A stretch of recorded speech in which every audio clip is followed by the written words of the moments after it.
Hello, everybody, and welcome to tonight's stream, pre-match stream for the game tomorrow here at Anything Liverpool. If you're new to our content, please give us a like and follow or a subscription. It's on X, Instagram, TikTok, or on the website. We are a rowdy bunch today, a little more than we usually are, but that's how it is. Quality in all right places. We're going to talk today about a little bit about the Champions League game we had on Wednesday, and we're going to looking towards the game tomorrow and what we predict when it comes to scores and starting lineups and all that. I'm going to start with Dekt, since you're in that area. Yes. I think we're going to start with the game we had on Wednesday. Mm-hmm. What are your thoughts on that game, and what do you take from it? I think Having in mind the last games and then this one. I think it's fantastic. It's a fantastic result. It's not only a nice little 1 or 2-0 win. It's a 5-1, and it's great goals. All being said, it's just great for the team. I'm not gonna sit here and say we're back, but that's the Liverpool that we know we are capable of. We are the Liverpool that know we can win Champions Leagues and Premier Leagues and every trophy that's possible. So I think it's done. It'll do us the world of good. I think it's massive for Florian Wirtz getting them 2 assists. I think that's fantastic, massive for him. So that's going to do his confidence the world of good. Yeah, we've all talked about it a little bit here, Ben. This isn't a Premier League side we're facing. They've kind of had 5 goals against in every Champions League game. But yeah, what do you take from this game? It has to be a confidence boost for our players anyway. You'd hope so, because the games aren't going to get any easier over the next couple of weeks, and but it shows that we are still a good team. We've got quality players all over, and I think it's a blueprint for how we have to play going forward, including tomorrow. Yeah. I think we when it comes to Mo, I like the way we set up the team. I like the way we got some fresh legs in there and some kind of old legs, experience and that sort of thing. Mo, what is your take on the game on Wednesday? I think it's just the clearest proof that Hugo Ekitike he's undroppable right now. He's our best attacker. Top 3 players performance-wise in the team this season. I think it's between him and Dom for me specifically, but I think it's more valuable to keep Ekitike on this hot streak than it is to force Isak or Mohamed Salah on the squad. Yeah, I kind of agree. And I think I'm going to ask you about the team selection on that game as well, going to the game in the weekend. But Craig, what are your thoughts about the game? Do you think it was I don't know, a kind of look into what the future might bring when everything starts to go together, or was it just a poor opponent? Well, first of all, my take on it is, going back to the defeat to Man United, the reaction to the Man United defeat, it's been an overreaction. It's been disgraceful. It's been disgusting. The abuse that Mo Salah is taking. I'm sorry, if you're a Liverpool fan and you're abusing Mo Salah, do me a favour, go support somebody else, because we don't need you. In terms of the game on Wednesday night, for me, all it was a step in the right direction, nothing more than that. And I'm not going to go overboard on it. I was glad that he went to the 4-4-2. And I think if anybody needed that game more than anybody else, it was Florian Wirtz. Second half, he was immense. And Curtis Jones, I'll give him a shout because I don't like him, but that's his best game in a Liverpool shirt by a mile. And for me, he doesn't change that team at the weekend. And I've said it all along. Isak's not match fit, and it proved it because his groin went, and he's got an history of that at Newcastle. And Isak and Salah cannot play together. I don't care what anybody thinks, but they cannot play together. And also, strikers are selfish. So there's no way TK was going to pass to Isak against United. He was there to prove a point and score. So all three strikers we've got, Isak, Salah, and TK, they're all selfish. So they're not going to pass to each other. But I think it's a good result. Frankfurt, they've lost 5-1. I mean, they beat Galatasaray 5-1, and Galatasaray beat us. So that says it all, really. So it's nothing to get carried away about. But tomorrow, I think tomorrow's game's a bigger game than what Wednesday was. Yeah. Go back to you, Dick. Like Craig said here, he talked about abusing Salah. But I think Salah, when he came on, he had a big chance and he tried to shoot himself. Mhm. And for me, I have no problem with that because it was, 5-1. The game was over. I don't think he would have shot that shot if it had been 1-1 because he's been kind of he's tried to play others good the last year or so from what I've seen. So I think that's just him trying to get confidence in a difficult situation, but there was nothing at stake there. What do you think? Do you think it would have been different, like I think, or and who were your biggest performance in that game? Yeah, I think I agree with Craig about it because I actually made a video on this myself about getting behind Mo Salah. But you make a fantastic point. He's in a tough situation right now, and he's probably being more selfish than he wants to be. I don't think it's coming from a bad place with Mo. I do think that he just wants to get a goal or two. He tried to do the exact same thing when we played United. He could have laid it off, and he didn't. And he tried to be selfish and get a goal, and it just hasn't worked out for him. But I think psychologically, that's his own confidence, and that's what he needs to do. Your second part of your question, biggest? Did you say some of the biggest performers? Did you say in the game? In that game? Yeah, I think it was a fantastic performance from Florian Wirtz, and Dominic Szoboszlai for me is Dominic Szoboszlai, I think, is probably one of our, if not one of our best players right now.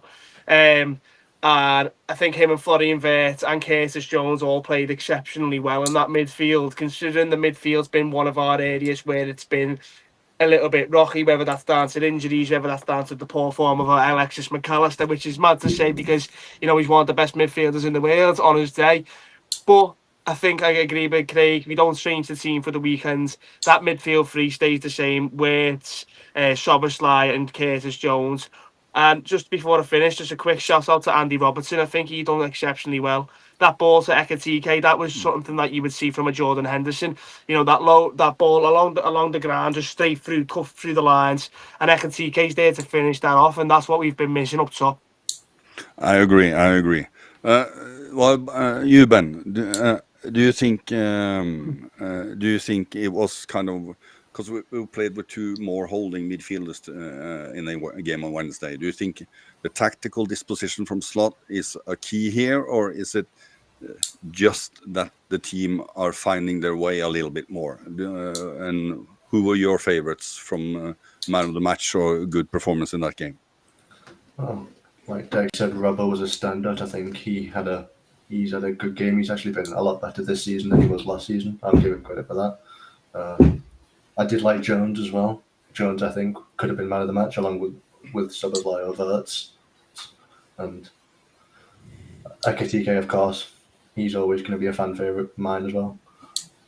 But I think the Wednesday game was more than, how do I say, it was a due change. It wasn't really much. It's like just covering up some problems. I don't think that'll be our long-term solution. I think that's just the short-term solution until we can get the personnel that Slot wants to play his actual style, whether that be in January or in next summer. Yeah. Shechem, I don't know if I say that right. Can I join as well? Well, you are part of the crew because you're in the chat. The personnel that Slot wants to play his... Well, I don't know what that was, but you are in a part of the team, so keep the comments coming, guys. Mo, how about you? What are your thoughts about the performances or the tactical disposition? I wanted to highlight like that pass from Robertson was like sublime, so exceptional. But what makes it is Ekitike. I think that we needed a player like Ekitike, like Isak, for the longest time. Somebody who, as soon as there's a goal scoring opportunity, the decision making becomes perfect. He got the first touch, fantastic. The second one to almost eliminate the defender from the game, and because he takes that touch inside and goes on the inside foot of the defender, he either has to foul him or concede the goal. Exactly. And that's something we would not have seen from like Jota. We would have seen something like that from, but like we wouldn't have seen that from a Darwin. No disrespect to Darwin in any way, but like we just needed a striker who, as soon as that through ball went through, there was not a second where I'm like, okay, he might miss this. It was automatic immediately.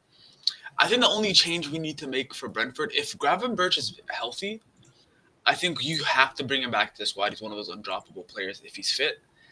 I would say you sub him in for maybe Alexander Isak, and you have him play the deeper line while Szoboszlai and Curtis are doing the box-to-box. Wirtz down the middle, drifting left to right, and then Cody Gakpo and Ekitike in front of him. I think that should be the lineup because we were at our best when Ekitike was dropping down, picking up the ball in like the second striker spaces. And Curtis, just last time I was on here, I wasn't the biggest fan of Curtis, but that young man is playing some good football. I haven't been his biggest fan for the longest time. The statistics don't prove that he's a good enough player to be starting for Liverpool regularly, but I'm all for opportunity. Andrew Robertson wasn't as good as he was he wasn't as good last season as he is now. Competition is what breeds success in these type of teams. I just gotta. I think Henderson kind of I think Curtis Jones reminds me a little bit about Henderson. He's doing a lot of invisible things. We don't see it all that well, and he will take time before he's a good player. But before I go to you, Craig, I'm going to ask you guys and give me a show of hands here. That ball from Robbo to Ekitike, if that had gone to Nunes, how many would have been secure that was a goal? No. I don't want to get into it. No. No.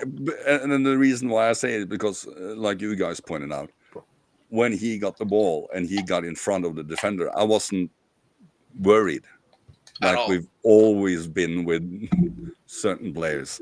So, but no disrespect to Nunes, I loved him. But yeah, it was good to feel that with a breakthrough there was a chance. Craig, your turn, my friend. Yeah. What were your take on the game? What's your performance, the man of the match? And do you think it's the tactical disposition, like the 4-4-2 with the 2 in the low block, or is it, It was nice. It was nice to see 4-4-2 return. I don't think Arne Slot knows his best 11 yet, and nobody's picking up on that. He doesn't because. It's at the moment it's horses for courses.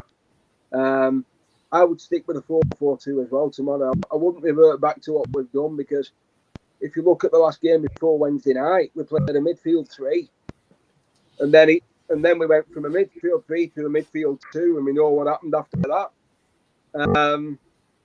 I just think that he can't. I agree. If Gravenberch is fit, then yeah, he has to come in, but. I mean, with an ankle, it's one of them funny things. If your ankle goes, you've got to be 100% before you put any weight on it again, and you twist in and turning and does what he can do.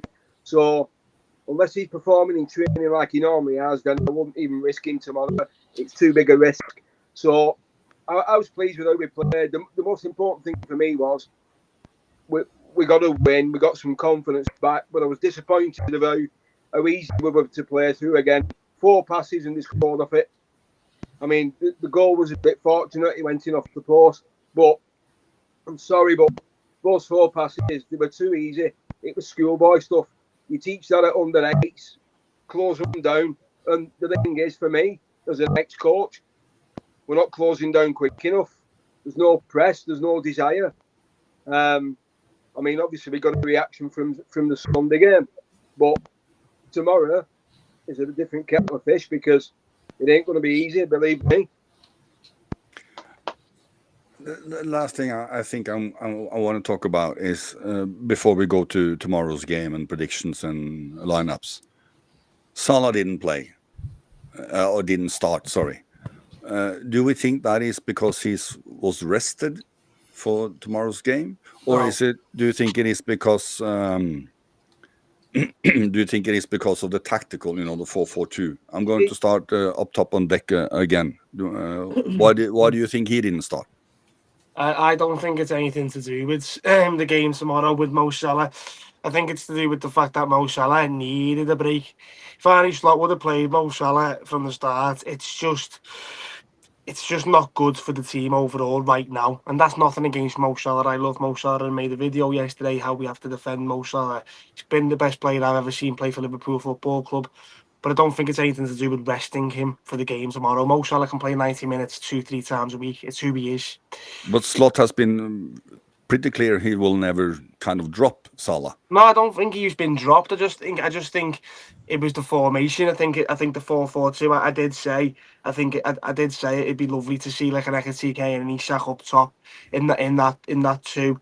I don't think we have to always play for the traditional 4-3-3 that we've seen for so many years under Jurgen Klopp, where you've got Mo Salah, you've got your right wing, you've got your left wing, you've got your central number 9. It's not Salah, Bobby Firmino and Mane anymore. We can mix it up, and if Salah isn't, like, sometimes Wirtz is on the bench, sometimes not every player, Ekatike, not every player can be on the pitch at the same time. How about you, Ben? I also like the 4-4-2, but I saw a situation in the game where we had 3 players in the middle of the box. They were all standing with a yard between them, so there are problems. But do you think Salah were being rested, thinking about the game, or tactical, or due to his poor performance? I think it was just tactical, to be honest. When you play 4-4-2, you're naturally you're gonna go for 2 strikers, and we have 2 of the best in the world in Isak and Ekatike. So yeah, I think it was just tactical because if there's any other game, Salah will start tomorrow, and we'll probably start against Villa next weekend as well. But yeah. What about you, Mo? Like Deck and Ben says, it was tactical. What if you play 4-4-2 tomorrow then? I agree that it was tactical because I think Salah has been meaning to try a new formation, and there's no better time to try one in a Champions League game against a team who's been having a very rough go of it defensively. And now that he saw that it's worked in theory, there's a chance he goes back to his old reliable lineup that he's been playing the last couple of weeks that has cost us 9 Premier League points. But if he really saw what he needed to see on Wednesday, I think he should keep Mohamed on the bench, bring him on against tired legs so he can maybe get some confidence back. Brentford are no joke of a team. They're defensively very sound, and I think we need a more consistent lineup to kind of break them down. The lineup that we had against Frankfurt was really, really good. It's our best lineup going forward, I think. I think that, again, the main difference is, do you play a Mo Salah over at Isak? Because Mo Salah still can get involved in the build-up. Isak, I didn't see as much as I needed to see from him build-up-wise. He did really just stay inside the box and wait for service, and sometimes the service didn't come. But we need to be more proactive against a team like Brentford. You, Craig, do you think Salah will play if we play a 4-4-2, or do you think he was rested? What are your thoughts about him not starting on Wednesday? I don't have a problem with him not starting on Wednesday, because what you've got to look at is look at the last 6 games. What's he done? He's not done anything at all this season. But I'm not having a go at him here. I think I said it more than once on stream, but nobody's picking up on it, and I feel like I'm talking to a brick wall here. There's more to Mo Salah than football. This is an emotional thing. He's still missing Diogo Jota. I have to say it. I don't know, but is it pissing me off? Yes, it is, because nobody's listening. This guy is struggling more than anybody else in the squad, and nobody can see it, and it's affecting his game. And while we're on stream, I'm going to have a dig here at every single Liverpool fan who goes into Anfield now. right? So if they're watching it and you're unhappy about what I'm going to say, I don't care. This is my opinion. Do me a favour. Stop singing the Jota song on 20 minutes because you're affecting the team. You're affecting the performance, right? You can sing it at half time and you can sing it in injury time when we're winning. But stop singing it on 20 minutes. No disrespect to Jota and his family, but enough's enough now. Now, Mo Salah, he's not been dropped, but nobody's too big to be dropped for Liverpool FC. I've seen better players than Salah dropped, right? He's not the greatest ever to play for Liverpool. I don't agree with Deck there, but I'm older than Deck, right? So, I mean, I can rhyme him off, but I'm not going to. But I think Mo Salah needs a break, mentally, physically. He needs a rest. I wouldn't start him on Saturday. I've got somebody else in his place for me, and he deserves a start. But I'd give Mo a break at the weekend, and then I'd bring him back in for the Crystal Palace game in the League Cup. Well, that's kind of what I've been thinking as well, because him being benched or dropped or whatever you want to call it, I think that is not a disrespect to him. But as Craig points out, and as we have seen, his performances has not been very good. And whether it is the Jota thing or it's the Jota and the wife or whatever it is, there is something that is troubling this man. And for him then to have one less thing to worry about, I think that will be a good thing. I think it would be a good thing for Salah to kind of maybe sit on the bench a game or three to get his hunger back, to get his focus back. You know, getting a little bit irritated that he's not playing.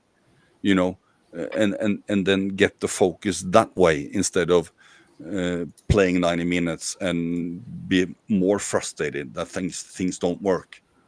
I think that would be a good thing for him to experience now. Not because we don't like him anymore, but he needs it. His body and his mind needs it.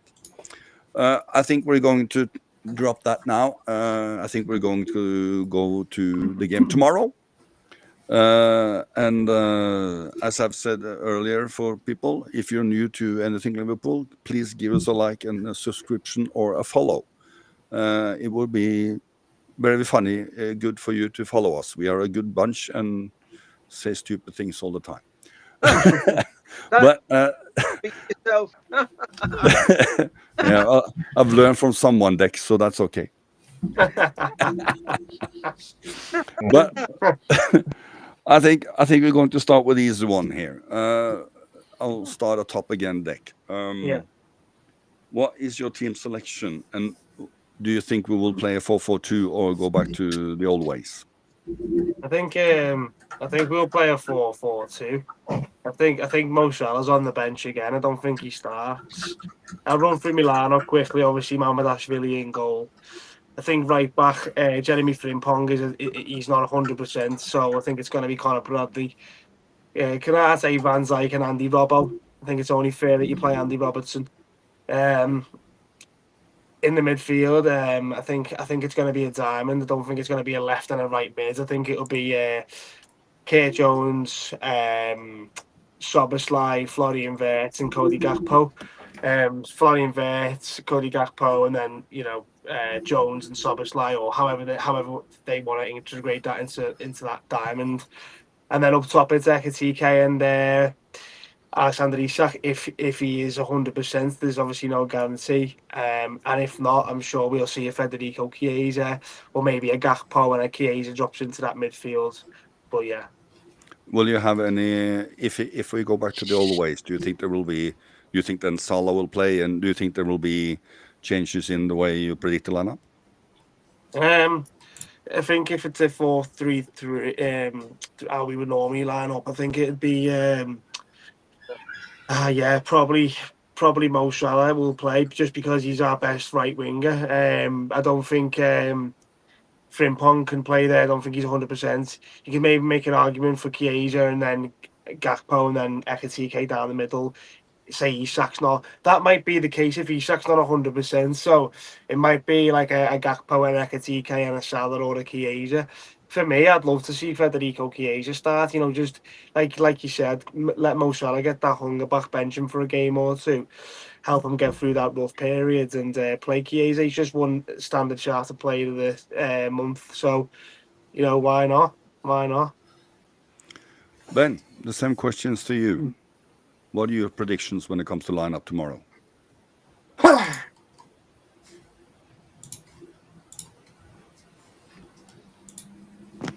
Is it sharing? That's my predicted 11 and what I want to see tomorrow. Because I think it's what worked on Wednesday. I think it'll be. You don't change what works, in my opinion. Yeah, so you also think there will be a 4-4-2? I hope so, because it's clearly working. It's what suits this set of players, and that's what we need to do if we want to get some consistency going and get some results going and get some momentum. You think you think Robertson is ready for 90 minutes 2 times in a row? No, I think Robbo will get subbed early second half, to be honest. I wouldn't mind seeing Wirtz on the left or Chiesa on the right either, or Gakpo instead of Isak if he's not 100%, because he did come off with a bit of a problem on Wednesday, didn't he? So I wouldn't mind seeing that either. Or if Grav's available, maybe Grav instead of Jones or something. Okay, but you would like Gravenberch in a 4-4-2 as well? Yeah. Only if he's fully fit though. If he's not fully fit, don't play him. Okay. Do you want any? Do you have any backup prediction when it comes to the team if you play to a 4-3-3 again? I think if it goes back to usual, then Salah will be in the team, and one of Ekitike or Isak will drop out. And Gakpo left wing, one of Isak, Ekitike through the middle, and Salah right wing. All right. Well, it doesn't sound bad. Mo, what do you think? Who's going to play and how we're going to play? So I'm just going to run through the full team. The center backs are always going to stay the same. Bradley at the right back. I think Kirkes deserves a start still. I don't think the solution is to have a 4-4-2, like a wider formation. Yeah. I think we need something narrow that will activate, because Bradley's best when he's bombing forward and coming back. So is Kirkes. I think you have either Jones, or if Gravenberch is back, Gravenberch at the base. And then you'd have Szoboszlai and Jones on either side of him. Wirtz at the cam position, where he give him the freedom to like move left, move right, just give him the full freedom to, with Ekitike. And then up top, you just have Isak and Ekitike. And later in the game, you can then just switch to the 4-4-3, where you bring on Case on the left or Gakpo on the left, or you can have Salah on the right near the end of the game because Brentford is going to be very hard to break down. I feel like it's going to go very similar to how the Burnley game went, where we're going to be looking for a late winner if we don't find one very early. But Kirkes, for me, is somebody who's getting way too much flack. I think he needs a little bit more respect on his name. Him and like Bradley the other night, his whole thing was he was bombing up and down that right channel. And so is Robertson on the left. You need to give Kirkes the same level of freedom. I know he's very good at defending one-on-ones, but at what's his name? Bournemouth, his best thing was that left channel was his. Yeah. Like Semenyo was very inverted, very, very inside. And even Slot mentioned at the press conference today where they're trying to get Gakpo to realize that when you do cut in, you have such a beautiful overlap to play for Kirkes, and he just never plays it. And I think that's my biggest pet peeve with Gakpo right now. He's been playing. He's clinical up top now. He's scoring his goals. He's getting assists from the set pieces. He just needs to involve Kirkes in a meaningful manner. Same way that like we've now started integrating Wirtz in a meaningful manner. We need to now focus on Kirkes. Robertson's good, but I think the future of the club is not Robertson. It's always going to be Kirkes, and I think you need to play to his strength because he is one of the best left backs around. I agree. I think it is possible for us to have two fullbacks running up and down like we had in the old days with Trent and Robertson in the start there. So it just depends on how we fill those gaps when they are running up, and that's probably like in the start we had two players in holding midfielders, and I think that's the way to go as well.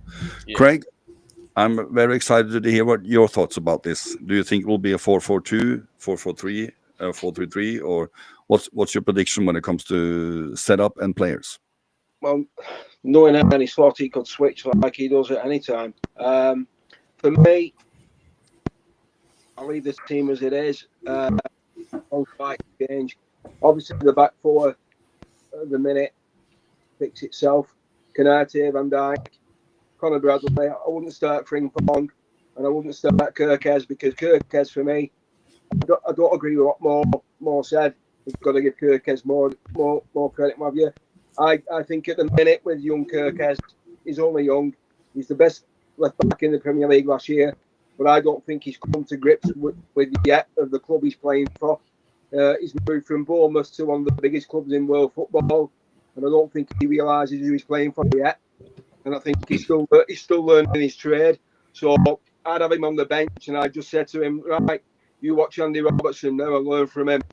That's what he's got to do, because it's all right having Frimpong and Kirkes bombing forward, as you've said, but who's covering at the back? Nobody covers, so you're wide open. It's no good. So I think he'll play 4-4-2. So you've got Mohamed Asfali in goal for me, Kirkes, Van Dijk, Bradley. The midfield four is Cody Gakpo, Dominic Szoboszlai, Curtis Jones, and Federico Chiesa on the right. Up front, Etatike. Well, Gakpo, and I'd have Chiesa up front with Etatike. Isak doesn't start at all, simply because he's not match fit. And if you think he's match fit, then okay, put him out for 6 months or a year, because he's got an history of groin strains at Newcastle, which is well documented. And you can tell he's not match fit, because look at how much sprinting he's doing. He's not doing any. If you think he's sprinting, you're watching a different Liverpool. I don't know what game you're watching. So he's not match fit. So I think he might start 4-4-2, and then it wouldn't surprise me if he switched and went to 4-3-3, because that's what I think. It depends on how the game goes. But I'll tell you what is really annoying me, and it showed this week. I've watched a lot of Champions League football. The way Arsenal move the ball from back to front when they played on Tuesday night, the way we move it forward from back to front is embarrassing. We are so slow. It is really winding me up. I don't know what Virgil and Canati think they're playing at. This is not walking football we're playing. You know, I know they're in the late. I know Virgil's in his late 30s, but come on, let's get back to basics and let's get it right. There's no press. Like tomorrow, you watch the Brentford press when they lose possession. But I think that Craig can also. And the thing is as well, don't forget, we're coming up against the old boys tomorrow. Jordan Henderson, Clean Kelleher. They won't need a team talk for tomorrow. No, they won't. But I think one of the reasons why we are not as fluent as Arsenal is because we are not sure or confident enough in how we're going to play and the movements of the new players who's not ready for the system. So when there is a hesitation or not the connection between the players, I think that's one of the reasons why it's taken so long for us to play up. But I agree with you that there's a difference. But most of these guys are new for many of them. So yeah. I mean, if we take a breath and go back 5 or 6 weeks, even they were saying on TV, on Sky and on TalkSport, they've got 7 new players in. Give them time to gel. And now because they've lost 3 games in a row in the league, everybody's saying they're not. You know, it's going to take ages. They've not clicked yet, and it takes time. You know, but that's the point. That's why we're not fluent from the back. I don't look at the league table until 15 games in, and we've played 8. Right? If we're a point behind Arsenal come Christmas, we've nothing to worry about. Even Mr. Guardiola's come out this afternoon and said everybody's wrote with the pool off. They'll be back. He's not writing us off, but every fan is. we lose a game, they throw the toys out the pram. Honestly, the modern day Liverpool fan is a nightmare. They're a nightmare. Jesus. Well, I think all fans are nightmares. We're just more visible now due to the social media like we are on now. My prediction when it comes to I have a feeling we're going back to the 4-3-3 again. I don't want to, but I think maybe we'll go back to the 4-3-3. But I hope if we do, we will have two holding midfielders, because I feel two holding midfielders give us more control in the midfield, and it gives us more players to hold off and fill in the gaps when our fullbacks run up. My prediction tomorrow when it comes to the team is Bradley, Konate, Virgil, and I think Kirkus will play. I think he will play because I don't think Robo can play Wednesday, Saturday. I don't think he's there yet. I think so. I think Kirkus will play tomorrow, and I hope he gets the freedom he deserves when it comes to running up and down. If Gravenberg is ready, I think he will play. I will want him together with Szoboszlai and Wirtz. I would like Dominic and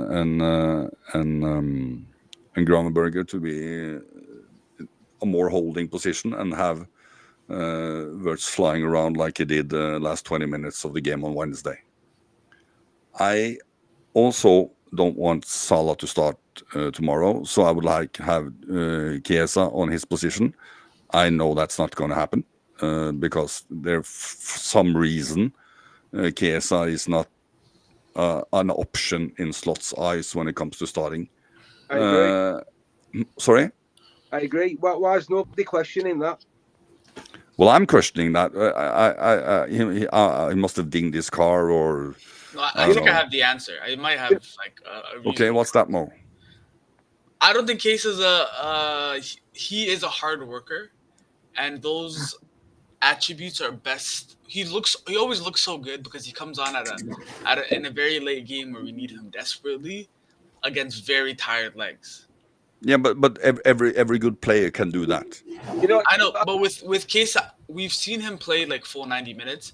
It was against Southampton, which I'm not going to give too much credit to, but he played a full half yesterday or the Wednesday against Frankfurt, like a full half, and he wasn't as effective as he would have been whenever we sub him on at the 20th. Or like 20 minutes to go. But that's also because we're playing a new formation that he's played 5 minutes. So, but let me finish my prediction lineup, and that is Chiesa on the right wing. It's Ekitike in the middle, and Gakpo on the left. If we start with a 4-4-2, I don't want Isak in there at all. I would like to see, like some of you mentioned, Chiesa and Ekitike instead. I would like that a lot more, or Gakpo and Ekitike. I don't think I would rather. I mean, Isak is not in shape. He's not in form yet. So then it's better for him to, like Mo kind of pointed out now, it's better for him to get his confidence and the feeling of the game when he comes in the last 30 minutes. Sorry? The thing is with Chiesa, my answer to that one is, I don't think Federico Chiesa was an early slot signing. I don't think he wanted him at all. I don't think it either. And for me, but I can start with you. I can give the question to all the people here. I can start with you, Dick. Do you think it's that easy that Chiesa is not a slot signing and that's why it's not using him? Do you think it's just based on the quality? Because Klopp didn't want Salah originally.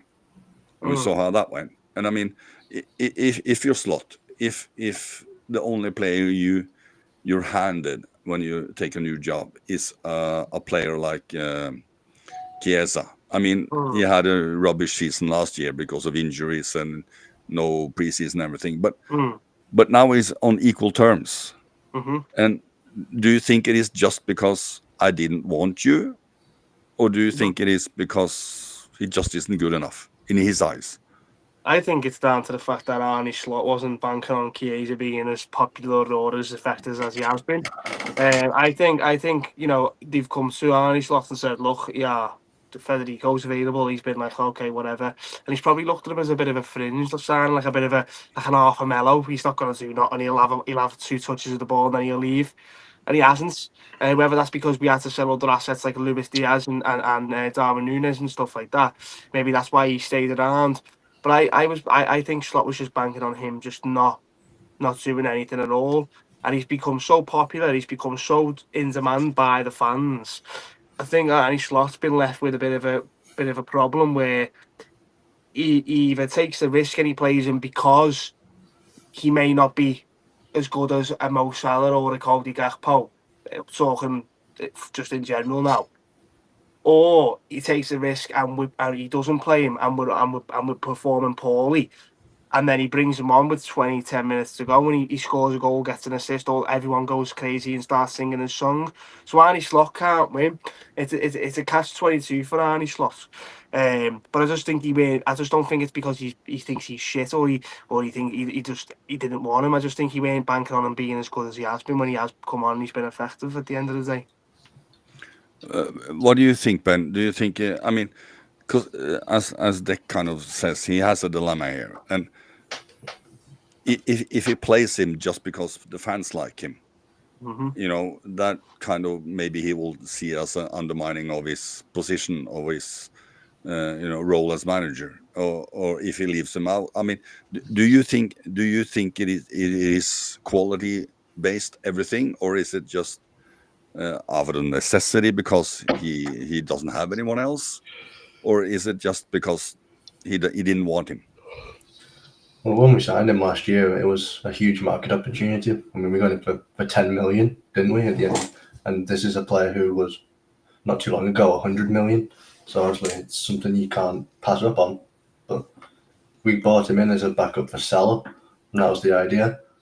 But no one anticipated last year that Salah would go on to have the season he did and play as much as he did, which is the thing.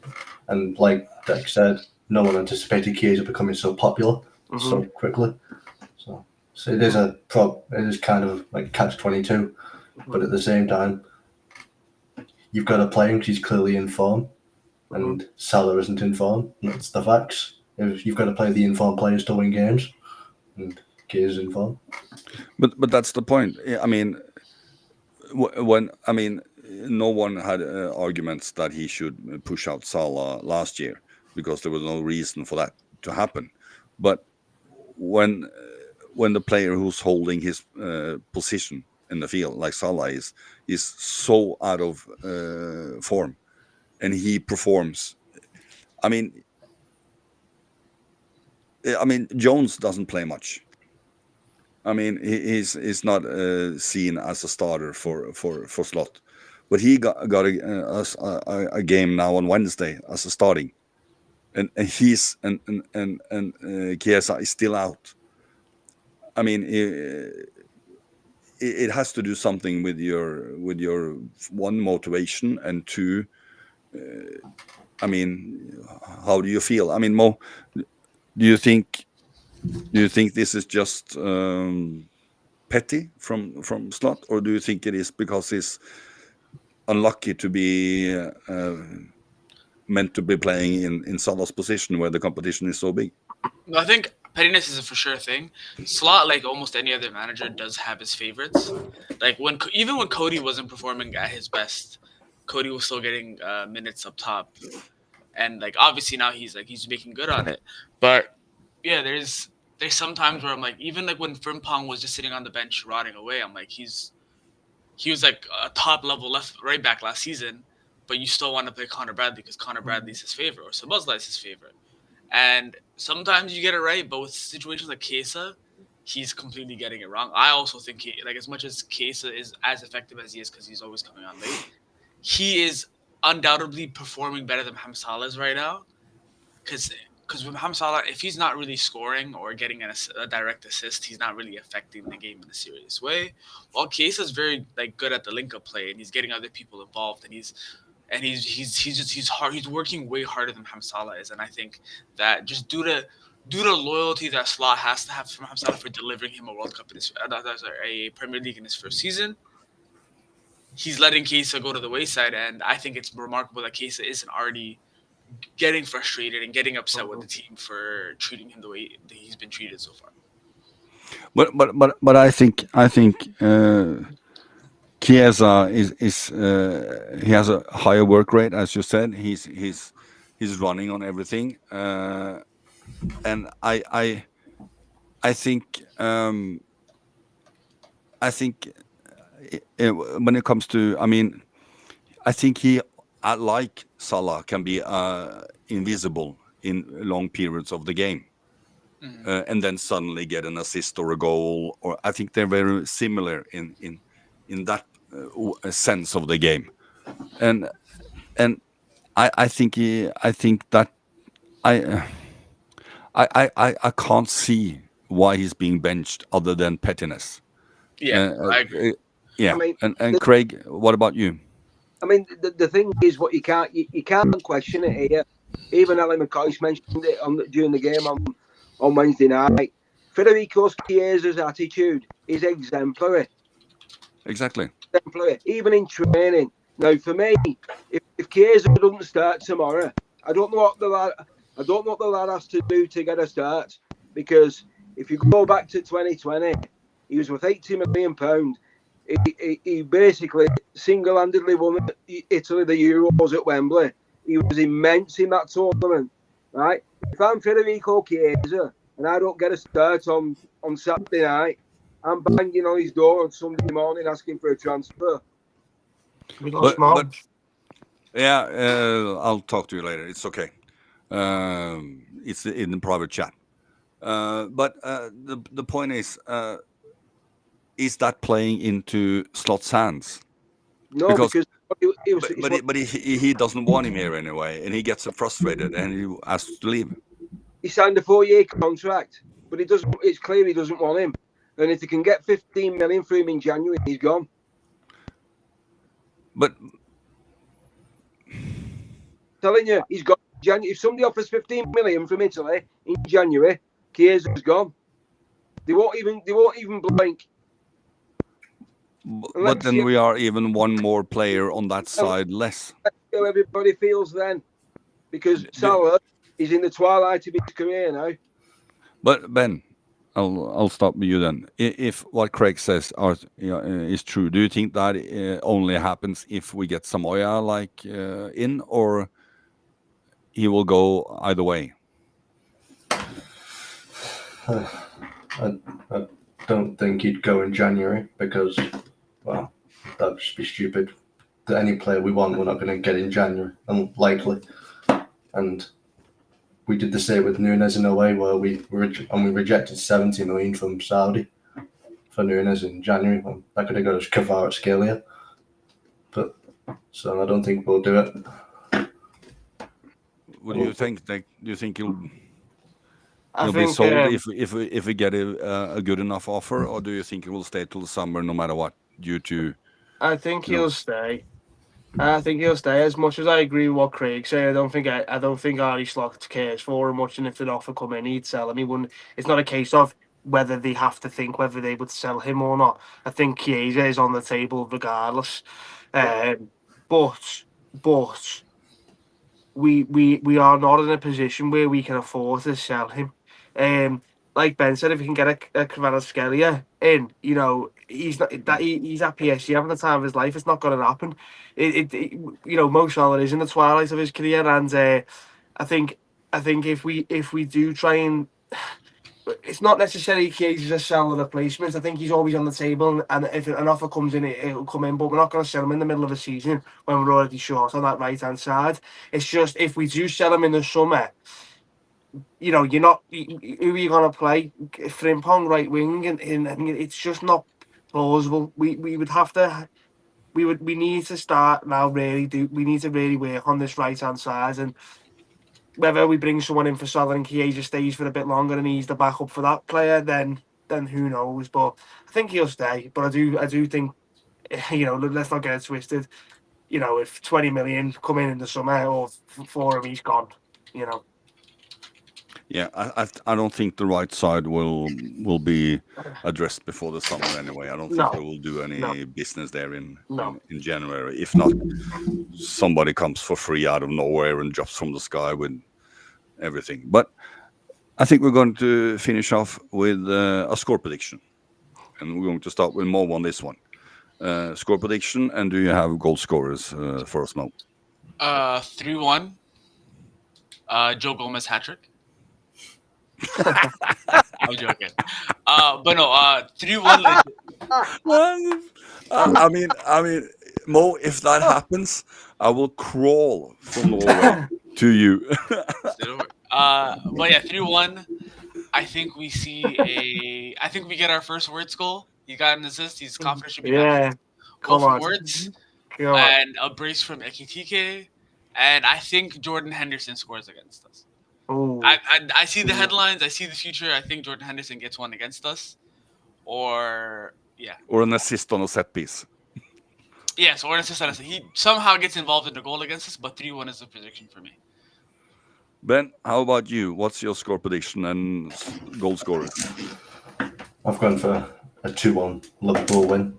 I'm going to go with Ekitike and Gakpo goals and Igor Thiago for them. I said in the stream last week that he was a problem that we have to keep an eye out on. I think Deco. I said he was a problem and he can cause our centre backs problems. He's physical. He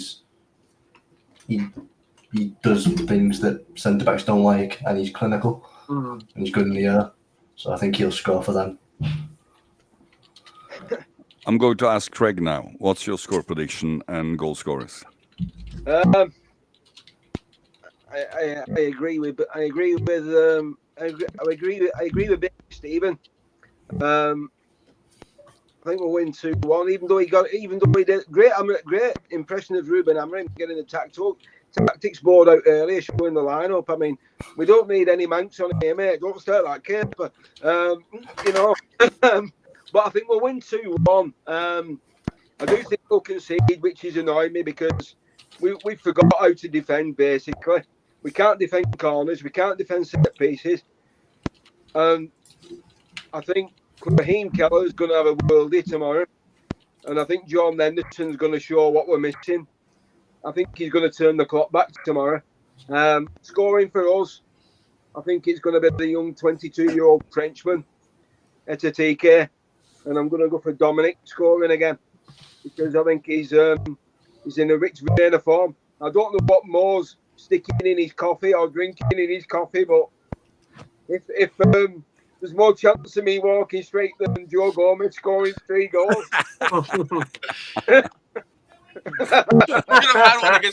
He should have had one against Frankfurt. Everybody was eating that game. All right, Dek, I'm going to let you finish off. Score predictions and goal scorers. Okay, I think we're going to... unfortunately, as bad as I don't want to say, I think we're going to concede. I agree with Ben. I think it's going to be 2-1 to the Reds, but I do think we'll concede. I think we'll concede quite early on, actually, and I think it will be something to do with Jordan Henderson, just being that absolute engine that we all know that he is.